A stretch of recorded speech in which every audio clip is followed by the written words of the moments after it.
여러분 안녕하십니까? 태영입니다. 코로나19가 2단계로 격상되면서 서울과 경기 지역에 감염자 수가 증가하고 있습니다. 모임과 집회를 자제할 때 대한 정부의 지침으로 저희 의원실도 대부분 행사와 모임을 취소하였습니다. 취소하고 보니 제일 아쉬운 것이 토요일마다 학동역 저희 지역 사무소에서 진행하던 청년들과의 정책 토론회, 강남 주민들과 진행하던 간담회, 민원 공청회 등 이런 행사들을 한동안 진행할 수 없게 된 것이 제일 이제 좀 아쉽습니다.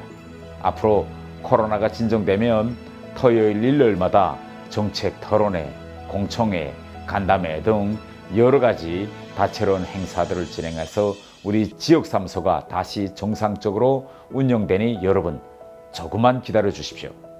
자, 이제부터 지난주 저의 의정 활동을 말씀드리겠습니다. 지난주 저는 대부분 시간을 오늘 24일 이 월요일부터 시작되는 국회 외교통일 상임위원회를 준비하는 것으로 보냈습니다.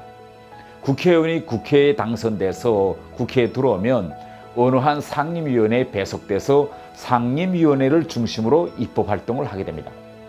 그런데 21대 국회에서 여당인 민주당이 제1야당인 미래통합당을 배제한 채 상임위원장 18개 자리를 모두 가져갔습니다. 그래서 지금 32년 전인 12대 국회 이후 처음으로 법안을 상임위원회 소위원회에서 구체적으로 심의하지 않고 상임위원회 전체회의에서 토의하고 즉시 이것을 본회의에 상정시켜 통과시키는 사례들이 일어나고 있습니다. 그런데 지금과 같이 여당이 입법 독재를 부를 수 있게 된 것은 상임위원회 소위원회 구성과 관련한 아주 애매모호한 국회법과도 관련되어 있습니다. 현행 국회법 58조 2항에는 상임위원회는 안건을 심사할 때 소위원회에 해부해 이를 심사 보고하도록 한다 라고 규정되어 있어 얼핏 뜯으면 무조건 상임위원회 소위원회에서 토의해야 하는 것처럼 보입니다. 그런데 58조 앞에 있는 57조에는 상임위원회는 둘 이상의 소위원회를 둘 수 있다, 두어야 한다가 아니라 둘 수 있다고 애매하게 되어 있습니다. 그래서 우리 당의 경우에는 58조를 내세우면서 무조건 소위원회에서 구체적으로 심의하자라고 하고 있는데 여당인 민주당은 국회법 57조에 근거해서 소위원회 구성을 의무 규정으로 보지 않습니다. 그렇다니 소위원회 심사를 거치지 않은 법안들을 상임위 전체에서 강행 통과시키고 있는 것입니다. 그래서 이번 주 저는 현행 국회법 57조 2항에 상임위원회는 소관 법률안의 심사를 위한 소위원회를 둘 수 있다 이렇게 되어 있는 걸 둘 수 있다로부터 두어야 한다로 개정하는 법안을 발의하였습니다. 이번에 저희 보좌진이 수고했는데 그 법안 발의 과정을 화면을 통해서 한번 보여드리겠습니다.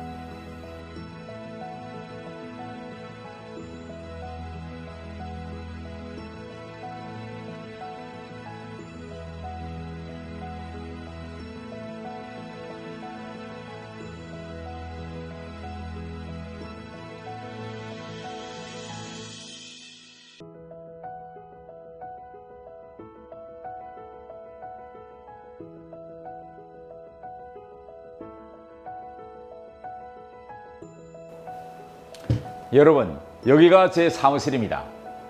화면에서 보시는 것처럼 24일부터 시작되는 임시국회 외교통일위원회 상임위원회에서는 외교부, 통일부, 민주평화통일자문위원회 업무보고와 2019년 회계연도 결산을 듣고 위원들은 질의를 하게 됩니다.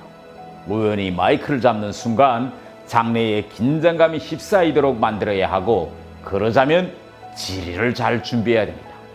그렇게 하자면 오부가 물고기가 다는 길목에 그물을 치고 물고기를 잡아내는 심정으로 최소한 3년치 이 상임위원회 회의록을 다 읽어보아야 한다고 합니다. 그런데 저로서는 이 많은 문건들을 과연 다 읽어볼 수 있을지, 물론 보좌진들과 함께 계속 읽어보면서 결정적인 한 방을 여기서 찾아내야 하겠는데 아직까지 결정적인 한 방을 찾아내지 못해 매우 안타깝습니다. 행정부라는 막강한 권력을 지닌 기관을 감시 견제하도록 국민이 저에게 주신 기능을 잘 수행해야 행정 편의주의, 비밀주의, 권위주의를 부수고 나라를 국민들이 살기 편한 나라로 만들 수 있겠는데 아직 저희 자질이 부족한 것 같습니다. 여기에 있는 이 모든 회의록들이 지난 2019년 한 해 동안에 통일부에 대한 국회 외교통일위원회 결국은 국정조사, 예산결산, 기금심사 등과 관련한 모든 문건들이 여기에 있습니다. 또 이번 회의를 준비하자면 2019년 회계년도 남북교류협력 지원회를 비롯해서 이 많은 이러한 문건들을 제가 보고 준비해야 한다고 합니다. 어쨌든 며칠 남지 않았지만은 제가 가능한 모든 힘을 다해서 24일부터 시작되는 외통위 상임위원회 업무보고와 또 2019년 결산 준비보고를 잘 해보도록 하겠습니다. 그리고 여러분, 지난주에는 제가 11월 미국 대선을 앞두고 김정은에게 유리한 미국 정상회담을 해서는 안 된다라는 주제로 옥토버 서프라이즈 동영상 3편을 만들어서 올렸는데 22일 토요일 오후 3시 현재 27만 명이 시청하였습니다. 여러분들에게 이번 주 저의 활동과 관련해서 알려드릴 일이 있습니다. 이번 주 국회에서 24일 하기로 되어 있던 탈북 청소년 내일을 위한 포럼과 28일 날 하기로 되어 있던 청년들에게 전하는 북한 인권 이야기는 코로나 때문에 취소되었습니다. 여기에 오기로 계획하셨던 분들은 주변에 널리 알려주시길 바랍니다. 저는 항상 국회에서 일하면서 여러분의 마음을 대변하는 국회의원으로 되기 위해서 노력할 것입니다. 여러분들도 마스크 착용을 꼭 하시고 개인 위생을 철저히 하셔서 건강하게 이번 위기를 우리 함께 이겨냅시다. 여러분, 다음 주 월요일 저의 한 주 우정활동 보고를 또 기다려 주십시오.